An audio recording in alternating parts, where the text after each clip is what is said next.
Bismillahirrahmanirrahim. Assalamualaikum warahmatullahi wabarakatuh. Kembali lagi di Bang Fahmi Channel. Pada kesempatan kali ini Bang Fahmi ingin membahas tentang pusaka gaib ataupun benda gaib yang ada di tubuh seseorang, dan itu berdasarkan pertanyaan sahabat BFC yang masuk di kolom komentar. Nah, tapi sebelum melanjutkan tentang pembahasan pada video kali ini mengenai pusaka gaib yang ada pada tubuh seseorang, ada baiknya sahabat BFC yang sudah subscribe ataupun yang belum, silahkan tonton video ini sampai habis.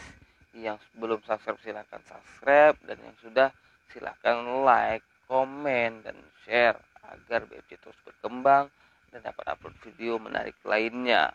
Oke, liba.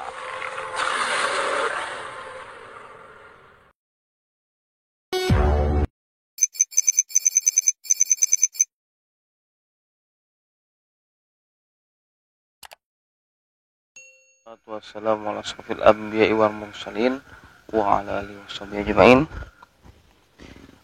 Pertama-tama dan yang paling utama, mari kita panjatkan puji dan puja syukur kita atas Allah Subhanahu wa taala, yang mana sampai saat ini kita masih diberi kesehatan, keselamatan, kekuatan sehingga kita berkumpul dan berjumpa di Bang Fahmi Channel.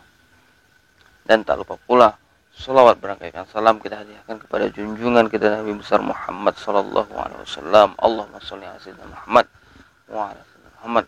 Semoga yang sering kita bersolawat maka akan menjadi golongan umatnya yang mendapat syafaatnya di hari akhir kelak. Amin ya rabbal alamin. Nah, sebelum melanjutkan pembahasan tentang pusaka gaib yang ada pada tubuh seseorang, BFC kembali menghimbau, mengingatkan jika ada yang ingin berkonsultasi mengenai gaib atau mistis ataupun hal-hal yang berkaitan dengan kebatinan, silakan juga DM dan follow IG-nya BFC di Baba Azkor Fahmi 18. Ya, di situ nanti kita akan bisa sharing-sharing, bisa bertukar pikiran, tapi ya mohon maaf sebelumnya jika ada yang sedikit terlambat membalasnya ataupun misalnya belum terjawab DM-nya gitu. Ya mohon maaf karena kondisi memang saat ini ya kita tahu gitu kan, di Indonesia itu lagi gebiar vaksin gitu kan, banyak misalnya yang belum vaksin itu dipaksa harus vaksin, dan saya selaku misalnya ya bisa dibilang untuk di desa para desa gitu kan, bisa ya pastinya berpartisipasi di vaksin ini gitu, sehingga membutuhkan energi, tenaga, dan waktu yang ya padat lah gitu, sehingga untuk membalas ataupun menjawab komen-komenan yang ada di DM itu agak terhambat ya. Nah, oke, kita lanjut aja ke pembahasan kali ini, yaitu mengenai pusaka gaib yang ada pada tubuh kita ataupun tubuh seseorang gitu. Nah, jadi video ini ataupun pembahasan ini diangkat berdasarkan komentar ataupun pertanyaan yang masuk di kolom komentar BFC di YouTube gitu kan. Jadi di sini BFC akan membacakan pertanyaan yang termasuk itu. Nah, ini dari Yudi Pea. Assalamualaikum warahmatullahi wabarakatuh. Waalaikumsalam warahmatullahi wabarakatuh. Bang, saya mau tanya, Bang Fahmi, alasannya apa makhluk gaib menitipkan banyak benda gaib dalam tubuh seperti di punggung, di paha, di kepala, di dada, padahal orang ini tidak pernah belajar hal gaib, bahkan sampai sekarang orang itu bingung. Nah, ya mudah-mudahan jawaban saya bisa membuat saudara kita ini nggak bingung lagi gitu. Jadi Di sini dia menanyakan kenapa makhluk gaib menitipkan banyak benda gaib dalam tubuh manusia gitu kan, di punggung, di paha, di kepala gitu, di dada, padahal orang ini tidak pernah gitu, belajar hal gaib sedikit pun. Jadi ketika seseorang yang memiliki khodam pendamping gitu kan, pastinya sosok makhluk yang seperti ini, setiap sosok ini memiliki senjatanya masing-masing gitu, ataupun bendanya masing-masing yang bisa digunakan untuk berperang ketika di alam mereka gitu, ataupun berhadapan dengan sesama mereka gitu. Nah, jadi ketika mereka bertemu ataupun tidak cocok dengan makhluk gaib yang bisa dibilang di sekitarnya, dan memang mereka harus bertempur, dan mereka akan menggunakan benda ataupun senjata mereka gitu kan.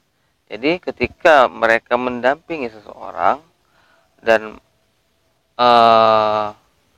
pastinya otomatis pusakanya juga akan ada bersama orang tersebut gitu. Dan ketika orang ini bisa menggunakannya atau bisa mengendalikannya, maka kita juga bisa menggunakan benda tersebut.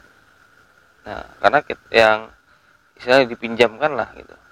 Ketika khodam pendamping, misalnya khodam pendamping si UDPA ini tadi gitu kan, nah, dia memiliki pusaka pedang gitu, otomatis gitu kan, ketika UDPA berhadapan atau bertempur, berperang menghadapi bangsa makhluk halus atau bangsa jin yang memang fasik gitu kan, ataupun misalnya tidak baik, maka dia bisa otomatis menggunakan pedang yang dimiliki khodam tadi, dipinjam ataupun dipanggil agar bisa digunakan.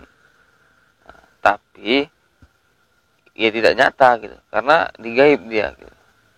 Ya kita pun juga harus, ketika kita berada di alam gaib ini bisa nyata, tapi di gaibnya aja gitu, tapi tidak bisa keluar ke dunia nyata ataupun yang ada saat ini, yang kita pijak saat ini gitu. Nah, yang nyata ini, tapi dia kalau ketika di alam gaib maka bisa digunakan, baik itu tombak, pedang, keris, cambuk gitu. Nah, ketika kita mau menggunakannya, yang misalnya dimiliki khodam pendamping sahabat web semuanya, ya tinggal panggil aja, pinjam, serahkan untuk gunakan. Nah, tapi ya tergantung orangnya gitu, bisa menggunakan atau tidak, atau bisa memanggilnya atau tidak gitu. Nah, ya tinggal sahabat web lah, contohnya tadi siapa nih yang UDPA ini gitu kan, ketika dia ada khodam pendamping dan memiliki pusaka, ketika dia tidak mengetahuinya dan tidak bisa menggunakannya, ya udah nggak bisa jadi apa-apa, tidak bisa dipakai gitu. Ya ada, ya cuman ada di, mungkin di seperti di punggung, di paha. Nah, tapi itu ya itu yang dimiliki khodam pendamping tadi, otomatis dia akan ada di orang yang mereka dampingi gitu. Ya misalnya ya contohnya nih, orang yang memang khodamnya itu seperti jaranan dan itu bisa memiliki cambuk gitu kan ya, kalau di alam gaib itu memang bisa mereka pegang, bisa mereka gunakan gitu. Tapi tergantung juga orangnya bisa menggunakan nggak. Kalau nggak bisa menggunakan ya sama aja, tengoknya aja gitu. Tapi kalau bisa digunakan, maka bisa digunakan untuk mencambuk misalnya yang lawan-lawannya gitu.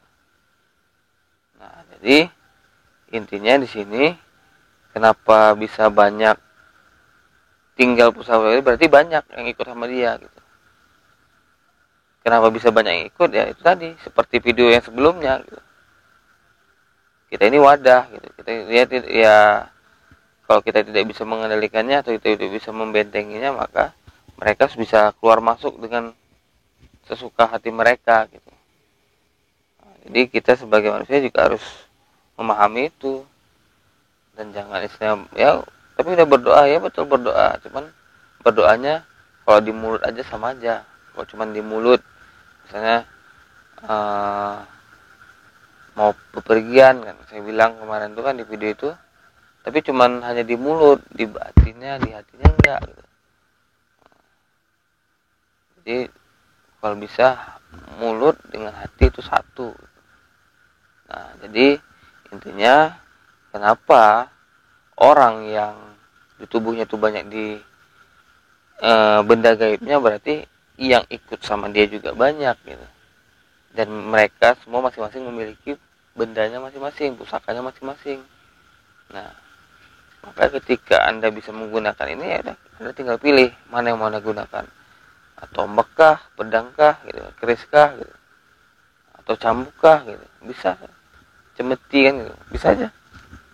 Tapi harus bisa menggunakannya, nah, bisa mengambilnya, gitu, memanggilnya datang. Nah, jadi mungkin ya itu aja gitu kan, sebatas pemberitahuan, pemahaman bahwasanya ketika banyak di tubuhnya benda pusaka, berarti banyaklah yang ikut sama mereka, sama sama nih si Yudipea tadi gitu kan, banyak yang bendanya, berarti banyak yang ikut gitu. Dan mereka masing-masing semua punya pusakanya masing-masing gitu. Karena memang kodam pendamping itu biasanya identik ada pusakanya gitu, baik itu pedang, baik itu keris gitu, ada tombak, ada. Nah, itu biasanya untuk yang tingkat-tingkatan yang istilahnya dibilang leluhur lah, gaibnya gitu. Gaib mungkin di alam gaib tingkat 7 atau tingkat 6 itu mereka memiliki pusaka gitu. Tapi kalau udah tingkat, ya ada juga yang mungkin yang dibilang cuman menggunakan ada tasbihnya, ya tasbihnya juga berfungsi gitu untuk sebagai senjata. Karena biasanya ada juga yang misalnya pusakanya tasbih gitu kan, tapi di alam gaib bisa berubah menjadi pedang gitu, bisa aja gitu. Nah, semua itu kuasa Allah Subhanahu wa taala. Jadi ya mungkin itu aja yang bisa Bapak sampaikan pada video kali ini. Ya lebih dan kurang Bapak minta maaf ya, mungkin kurang mungkin ya backgroundnya ataupun apa ya, mohon maaf, karena inilah apa adanya kan gitu. Tapi saya berharap penyampaian ini bisa bermanfaat bagi sahabat semuanya. Oke, cukup sekian dari saya. Akhirul kalam. Assalamualaikum warahmatullahi wabarakatuh.